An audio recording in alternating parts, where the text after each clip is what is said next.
არსებობს თუ არა აწმყო რეალურად. აწმყო რეალურად ამ სამყაროში არ არსებობს, იმიტომ რომ მუდმივი დროის დინებაა. მაგრამ ჩვენ ქრისტიანულ ცხოვრებაში უნდა ვისწავლოთ ცხოვრება აწმყოში. ამას ქრისტე ხაზს უსვამს. რომ ნუზრუნავ ხვალინდელი დღისთვის.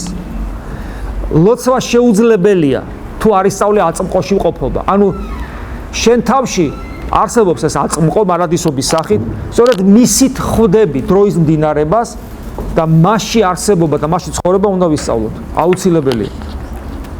ანუ არ არსებობს რეალურად არ არსებობს ნიშნავს რას? განა ის არ არსებობს ფაქტობრივად. ის არსებობს, მაგრამ არ არსებობს მატერიალურ სამყაროში. ანუ მატერიაში არ არის, დროსა და სივრცეში ის არ არის, მაგრამ შენში როგორც მარადისობის მქონე არსებაში ის არის. აწმყო. ესე იგი შენ უნდა იპოვო შენ თავში აწმყო.